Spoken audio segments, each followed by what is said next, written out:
conocerte más, buscamos agradarte, santifícanos en tu verdad, tu palabra es la verdad, eterna y perfecta es, y toda suficiente, alumbra nuestro caminar, tu palabra es la verdad. Excelente día, Dios les bendiga.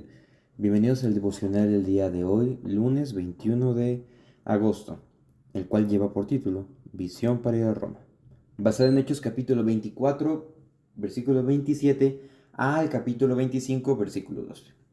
Así dice la palabra de Dios.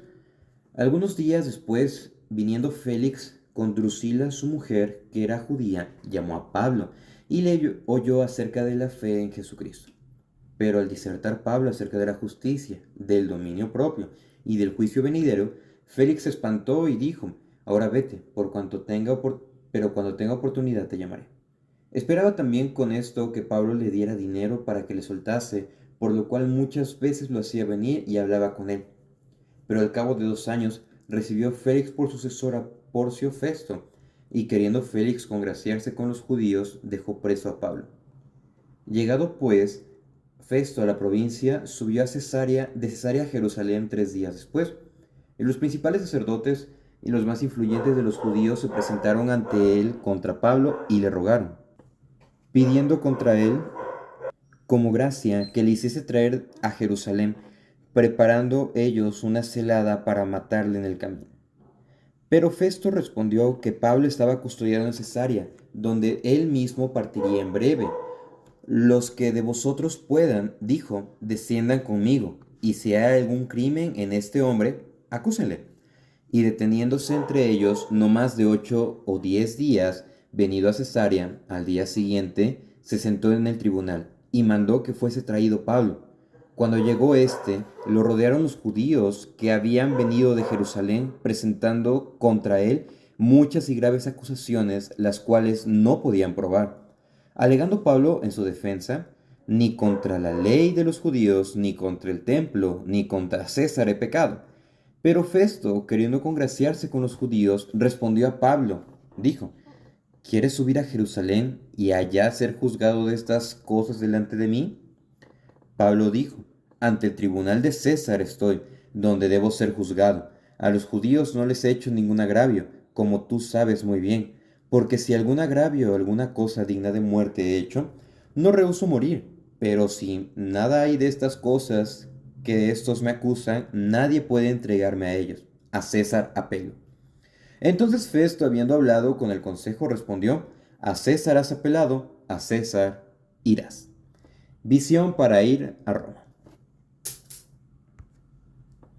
Vemos que a partir del versículo 24 se nos presenta un nuevo personaje que es esposa de Félix, llamada Drusila.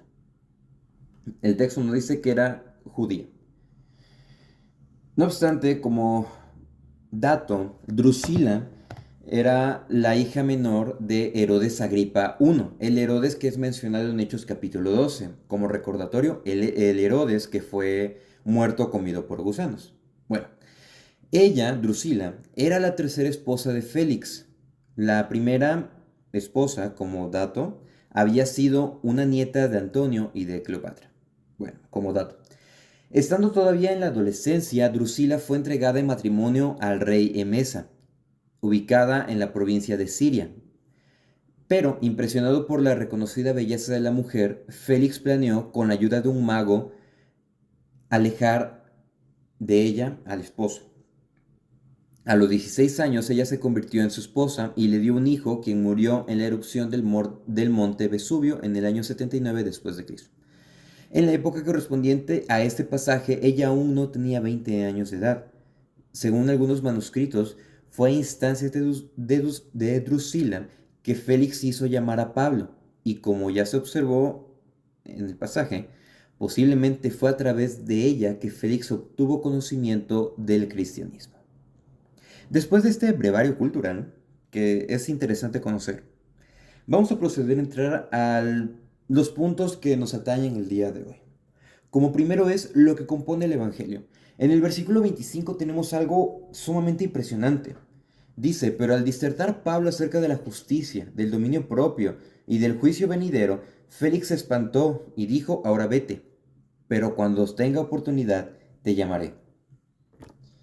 Dice que Pablo les habló acerca de la fe en Jesucristo. En otras palabras, Pablo les habló y debatió acerca del Evangelio y las creencias cristianas en, en contraposición a lo que estaba sucediendo. Y se enfocó en el dilema, en la situación de todo pecador. ¿Por qué? Porque Pablo disertó acerca de la justicia, del dominio propio y del juicio venidero. Vemos que estos tres aspectos, si los tenemos presentes, con esto tenemos en cuenta lo que es el Evangelio, cómo presentar el Evangelio y cómo aplicar en nosotros el Evangelio. Vemos que la justicia es la norma absoluta exigida por la naturaleza santa de Dios. ¿Qué es la justicia? La justicia reclamaba que todos nosotros muriéramos. ¿Por qué? Porque Dios es santo y ante Él el pecado no debe de prevalecer. Y como nosotros estábamos muertos en nuestros delitos y pecados, necesitamos un Salvador.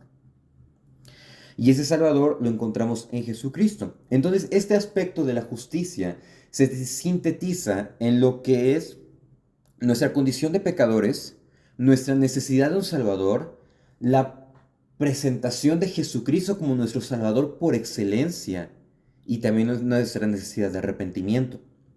El siguiente aspecto es el dominio propio. Vemos que el dominio propio es la respuesta adquirida del hombre para estar en conformidad con la ley de Dios. Cuando nosotros entendemos lo que es la justicia y lo que nos conlleva a vivir en santidad, nuestra vida debe empezar a dar frutos que se le llama frutos dignos de arrepentimiento. Una obra que demuestra que nosotros hemos dejado nuestra vieja naturaleza y que el Espíritu Santo está obrando en nosotros. Si nosotros no tenemos dominio propio, el mundo sería un caos. Nuestra vida sería incluso un caos. Es por eso que en la predicación del Evangelio es sumamente importante hablar al respecto del dominio propio. Porque si nosotros no tenemos dominio propio, quiere significar que nosotros no estamos viviendo en la verdad del Evangelio. Como tercer aspecto es el juicio. El juicio es el resultado inevitable de no controlarse a uno mismo con el fin de cumplir las normas de Dios.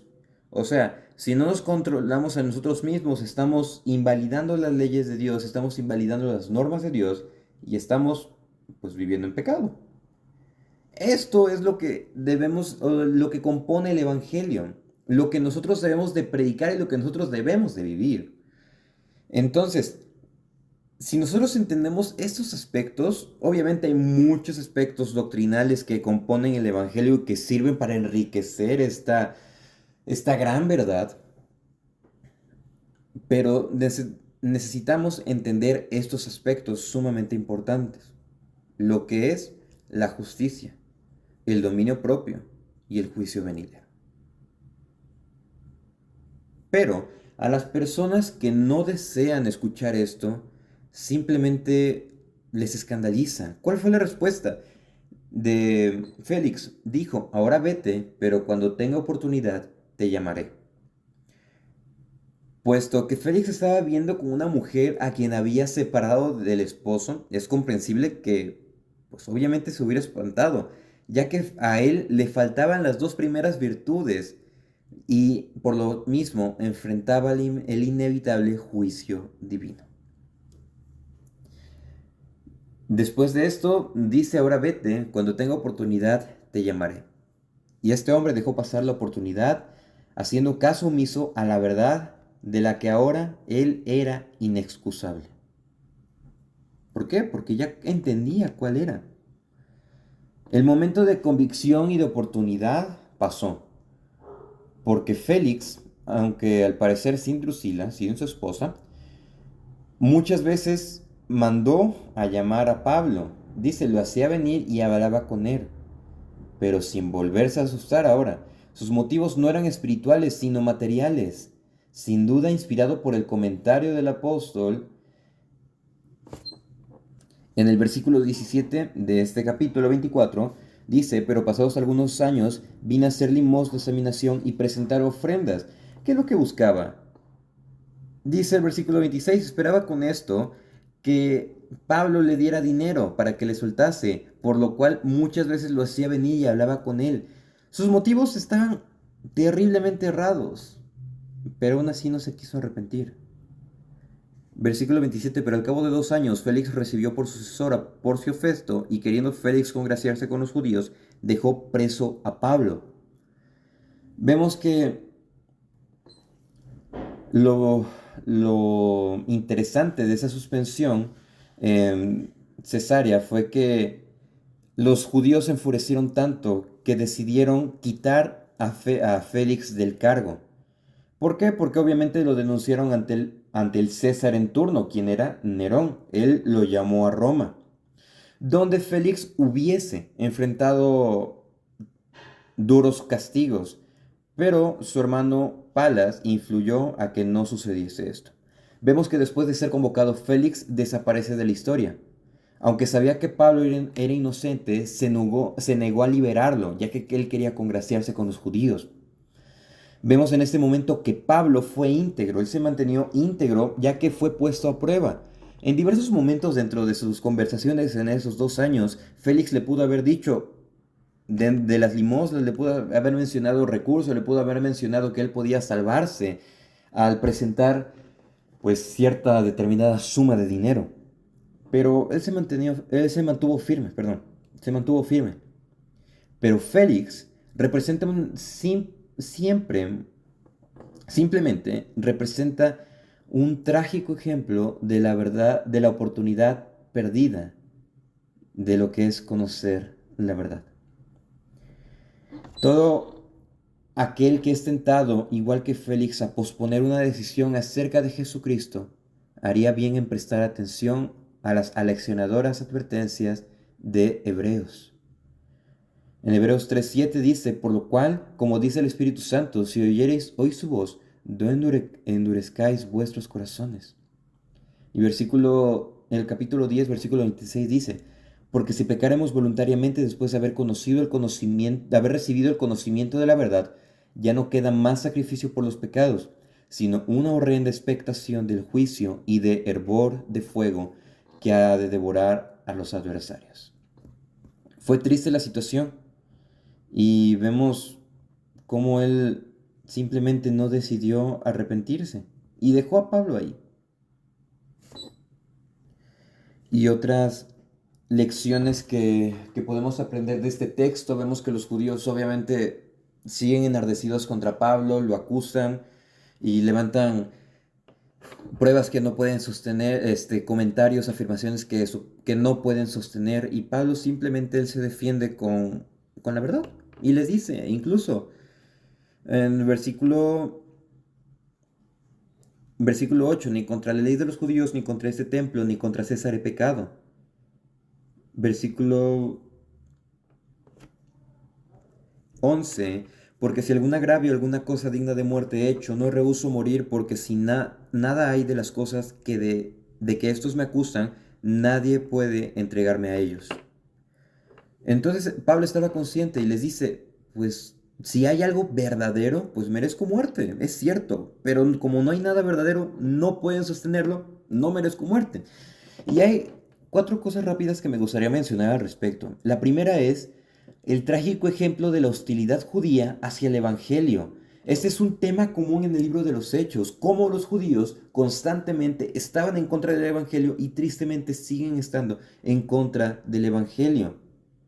Pero vemos que el hecho de el estar en contra de la verdad que se predica, la verdad del Evangelio, la verdad de la Biblia, es algo normal, es algo que el Señor Jesús dijo, a ustedes los van a aborrecer por causa de mí. Un segundo punto, una segunda aplicación es que ese texto muestra el cegador poder del pecado. Porque a pesar de haber estado fuera de la corriente principal, a pesar de haber estado encarcelado en Cesarea por 2 años, el odio del concilio hacia Pablo no había disminuido. El Señor Jesús afirmó en Juan 8:34, de cierto os digo, que todo aquel que hace pecado, esclavo es del pecado. Incluso en Romanos 6:16, Pablo preguntó de forma retórica, ¿no sabéis que si os sometéis a alguien como esclavos para obedecerle, sois esclavos de aquel a quien obedecéis, sea del pecado para muerte o sea de la obediencia para justicia? O sea, la situación del concilio, del sumo sacerdote, de los sacerdotes, de los fariseos, tristemente era de simplemente religiosidad, querer aparentar una condición increíblemente espiritual, de que podían recibir, de que podían hacer sacrificios de aquí y allá, pero su interior estaba pues lleno de pecado, lleno de odio. Y la Biblia nos dice que si nosotros odiamos a nuestros hermanos, no somos de Dios, sino que somos del diablo. Eso está en Primera de Juan. Entonces, vemos que el pecado puede cegar a una persona siempre y cuando esta persona no se haya rendido a Cristo. Obviamente, cuando venimos a Cristo, el Señor nos libra de esas cargas del pecado. Pero si queremos o si siguen en el pecado, pues el resultado va a ser inevitable. Tercero, este pasaje muestra la soberanía de Dios en asuntos humanos. La petición del concilio de llevar a Pablo a Jerusalén para ser juzgado allí parecía bastante inocente. Incluso Festo necesitaba el apoyo de los líderes judíos, por tanto era esencial reconciliarse con ellos, y concederles dicha solicitud al parecer había sido una sencilla decisión. No obstante, Dios intervino de manera providencial a fin de proteger a su siervo, a fin de proteger a su hijo. Entonces, la soberanía de Dios es algo que está presente en nuestro día a día. Pero si nosotros no vivimos en la verdad del Evangelio, vamos a correr el mismo destino que el concilio. Va a salir todo mal. Pero si vivimos de acuerdo a la verdad del Evangelio, tal como Pablo estuvo viviendo, no va a salir todo perfecto, pero vamos a estar viviendo dentro de la soberanía de Dios, y eso es lo más hermoso que puede pasarnos. Cuarto y último, la apropiada relación del creyente con el gobierno también está presente en este pasaje.